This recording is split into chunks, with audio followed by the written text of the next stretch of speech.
Liam of Carcanne. Chapter 5. Initiate. Part 1. Under the subdued energy of the now familiar space of the Guildhall, a quiet excitement loomed. Throughout its cavernous space, murmurs and whispers wafted about in stark contrast to the boisterous activity that would fill the space come dinner time. Here, even an hour before the sun rose, only a few latecomers remained at the tables eating breakfast.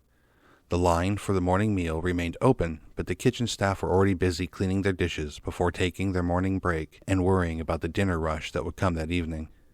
For now, a different kind of queue occupied the adventurers' attention. Formed loosely along the imaginary border between the cafeteria and business sides of the great room was a line of over 50 adventurers. They stood, calm but impatient, talking among themselves like visitors waiting for the rope to drop at a favorite amusement park. As they watched, the clerks set about their work. A select few early risers who had been tasked with posting new jobs to the great cork panels. Quickly, under the watchful gaze of the ever-efficient Toft, they set about pinning index cards to the appropriate sections of the wall. All of the new jobs that had been processed the day before were being made available to the anxious crowd of adventurers, while a second team cross-referenced the cards left over from previous days to ensure they were still up to date. Quickly, the noise in the room began to grow, burbling up from some member of the waiting mass and tumbling to the others like a rising river, as the first team of clerks completed their work and returned behind the counter. It took the second team only a moment before they too completed their morning ritual and slipped into the safety found on the correct side of the long desk. Still, the looming adventurers held their position, the throng growing more energetic. There was only one barrier left between them and the first pick of the new jobs, the indomitable Toft. The head clerk left the cork panel only after inspecting the placement of every card his team had placed. From there, he moved to the assembled line of adventurers and walked their full length back to the clerk's counter, his eyes staying trained on his destination. When he reached the counter and stepped through the raised counter gate, there was a commotion at the far end of the line. A single adventurer stepped forward, making his move to dash for the boards prematurely. Silently, Toft rotated smoothly on the ball of 1 foot and glared at the man who froze dead in his tracks. A murmur spread across the crowd as the clerk's body turned back to face the out-of-place pawn in an otherwise perfectly assembled chessboard. Without ceremony, a large hand shot out from the line and grasped the collar of the frozen man's shirt. He was dragged back into the line and slowly shoved by the mass to the rear of the group. He put up no fight. Toft stayed posed for another wordless second, leaving his eyes to linger on the space where the man had stepped out of place. The murmurs rippling through the crowd began to sound more like a cascade as the moment stretched longer and longer.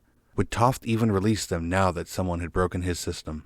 Without changing his gaze, he reached a hand up and took the end of the counter gate in hand. Slowly, he lowered the gate back into place, being careful it made no noise on its journey. As soon as the wood of the counter met with the hinged section of countertop, once the barrier was safely in place between Toft's clerks and the brewing storm, the line disintegrated into chaos as a flock of men and women pushed, shoved, and ran for the corkboards.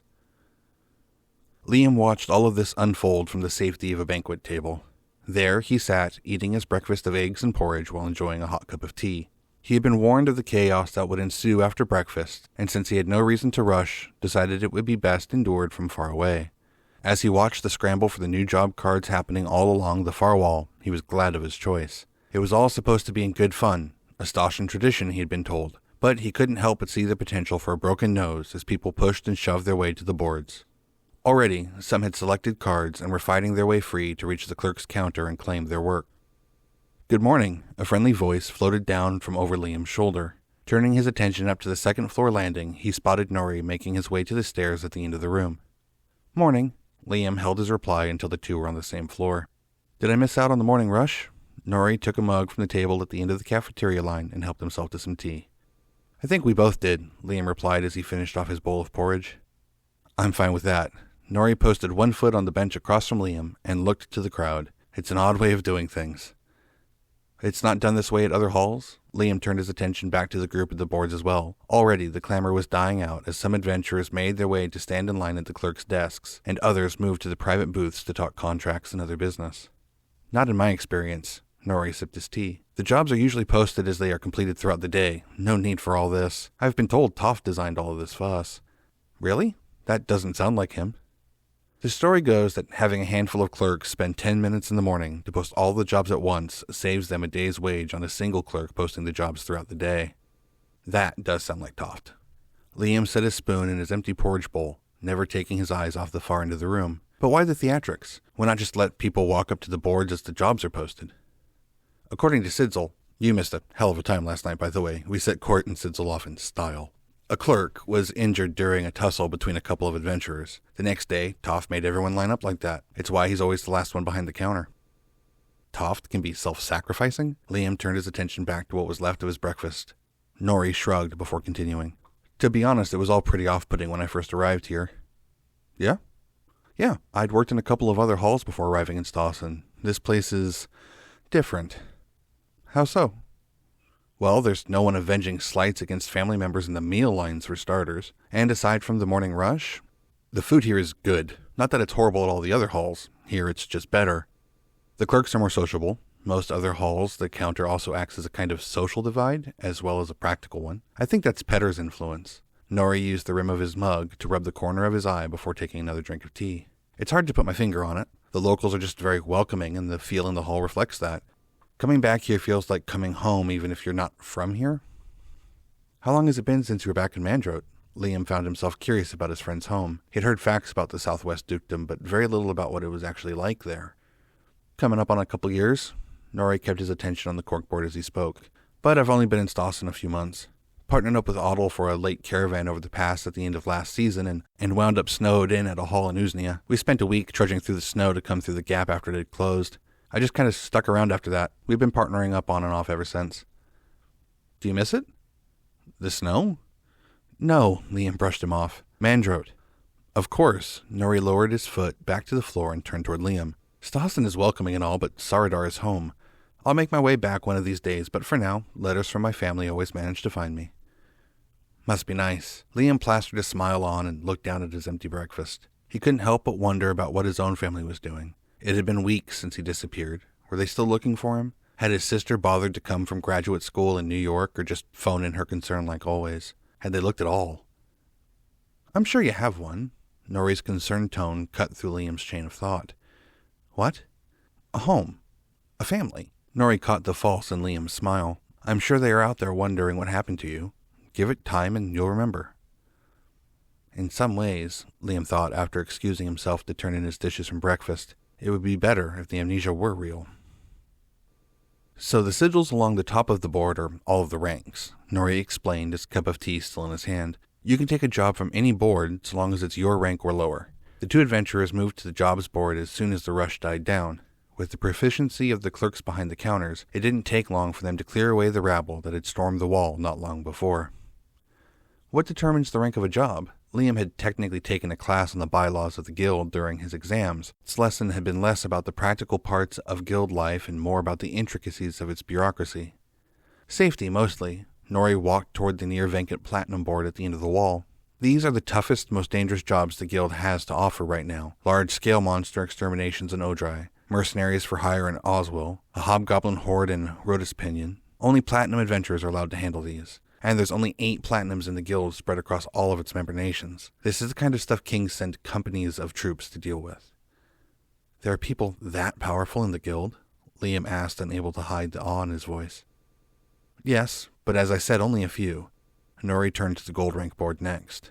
The gold and platinum ranks are reserved for members who are proficient in magic. That's a big part of why they are so powerful. You can make a decent living as a silver rank, but that's as high as you're going to get using just mundane skills in the guild. What if a group of silvers wants to take on a gold job? Liam asked as the two continued down the board, glancing over some of the jobs listings. The lower the rank, the more populated the board seemed to be, but as the number of jobs expanded, Liam could see the amounts in the pay columns of the cards diminish. Then you asked to negotiate with the guild. Norrie indicated the seating areas where even now there were groups of adventurers talking with clerks. If the job is suitable to be split up, then you can work out a new contract with the guild and the rating can be dropped, but it doesn't always happen. The hobgoblin job in Rotispinion could probably be split up among 2 or 3 golds, or a troop of silvers, but with some jobs that's just not practical. The two continued to the iron rank section of the board, the lowest rank on the wall and the closest to the clerk's desk. This section was plastered with all kinds of odd jobs, ranging from the sort of things Liam had been doing for Denholm's congregation, pulling weeds, helping move heavy objects, to carrying precious packages from one location to another in town. As a matter of fact, many of the jobs on the iron board seemed to not only be courier jobs, but courier jobs posted by the guild itself. "This is where you will begin," Norrie said, looking over the jobs on the board. "It's nothing fancy, but it's where we all started." "Fetch quests and side jobs," Liam said to himself as he looked over the board. "I guess you could say that." Norrie snatched a job card off the wall and read it over. Since the guild is constantly moving information in parcels related to guild business around its member kingdoms, it's developed a kind of side business as a postal service for express and international shipments. A lot of iron rank jobs are acting as a courier for that part of the business. "What are the copper rank jobs like?" Liam asked, turning to look at the next board in the sequence. Norrie stepped in his path and held up the card he had already pulled from the board. "Oh, no you don't. Don't start looking at things you can't do, not your first day. You'll just get frustrated with your rank and spend your time in iron moping about how you're not a copper yet. It's a horrible way to start off, and you'll just get under everyone else's skin." "Then why show me the platinum board?" Liam looked back down the road to the other side of the room. "Just trust me. Only concerning yourself with your own board is one of those little pieces of advice I wish someone had given me on my first day." Norrie handed Liam the slip of paper he had taken from the board. "You'll learn all about what you're missing in copper rank later. For now, start here." Liam looked over the piece of paper in his hand. It was a simple 3x5 card like he had seen all over the guild hall. According to Merrill, they had them custom-made by local parchment makers all over the world. The card read, Rank, Iron. Job type, Courier. Employer, Gemsmiths Union. Task, take high-value package from jeweler's shop on High Street to Gemsmith Union office for appraisal. Pay. Before Liam could finish reading the final line of the card, Norrie snatched it out of his hand and started walking toward the rear counter. "It's a good first job," Norrie said as he led Liam to the clerk's stalls. Most of the commotion around the desk had died down, and the lines shortened to near reasonable lengths. As always, Liam was amazed at the efficiency of the guild workers as they quickly processed adventurers' requests. In quick exchanges happening all along the length of the counter, adventurers handed over the cards they had pulled from the wall to the clerk working the stall they had chosen. The clerks would glance over the card quickly, take the name of the adventurer, and check their sigil against the rank requirement on the card. Behind the line of clerks working the desk, runners scurried back and forth from the counter and the filing cabinets behind them, fetching any required documents the clerks would need to bring the adventurer up to speed on the task on their cards.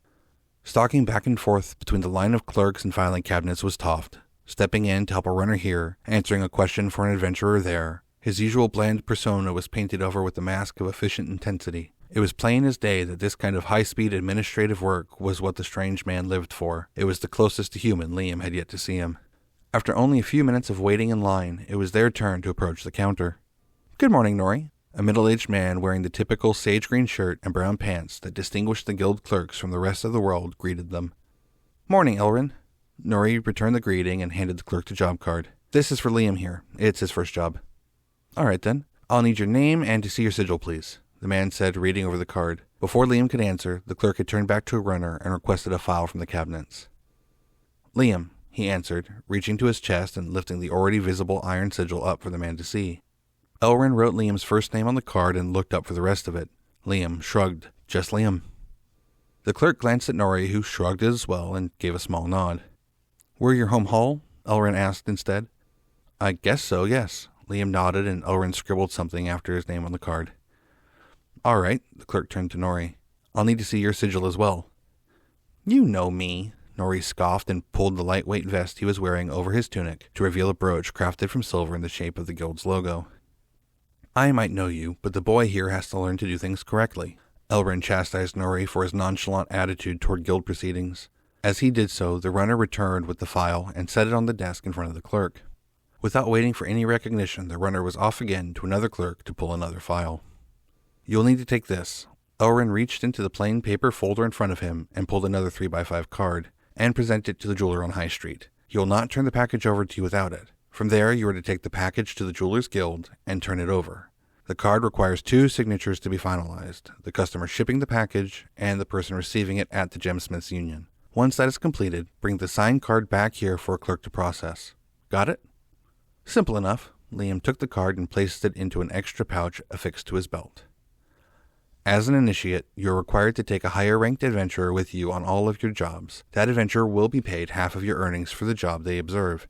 Do you agree to Norrie being your observer for this job?" Elrin looked back down to the original job card from the wall, pen raised and ready for Liam to answer the question. "Yes, that's fine. Liam agreed to the terms. He didn't have much of a choice in the matter. This was the only way forward in the guild. It's only fair, though, Liam thought as Elrond wrote Norrie's name next to his. They could be making a lot more money doing their own work instead of wasting time singing to me.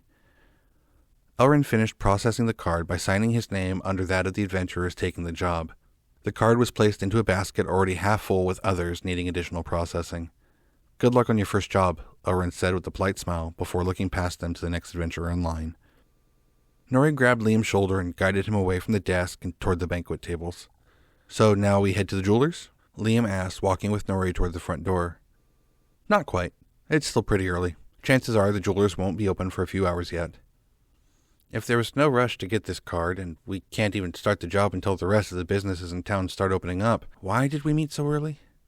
So you could see how it all works. Norrie swept a hand across his body, encompassing the corkboards and the adventurers still milling about. Mornings start early in the hall, so we can be ready for the day ahead. Sure, we are early for the job you pulled today, but the job tomorrow might start sooner, or require more prep. As you rank up, there will be more jobs with travel requirements you'll have to plan for. It's best to build the habit of being here early now, then fight the bad habits later. You sound like my guidance counselor, Liam kept the comment to himself. So, for now, head back to the church, get your sword, and rest up a bit. Meet me back here in 2 hours. They should be open by then. You think I'll need my sword? Probably not, but it's better to have it and not need it than to not have it and need it. Now he sounds like a scoutmaster. Liam popped off in his head before politely thanking Norrie for his time. Double-checking to make sure the job card was secured in his pouch, he headed for the front door. Liam of Carcanne was written by Will Hansen. This chapter has been read for you by the author. If you've enjoyed this episode, why not leave a comment? I'd love to hear what you think. Likewise, every like, rating, and subscription helps. Liam of Carcanne is now available as a podcast on Spotify, Apple, Amazon, and all other major podcast distributors. Want more information on Liam or Will? Visit the Wooks Books YouTube channel, Facebook page, or website, all linked in the description. Thank you for listening, and I look forward to seeing you next time.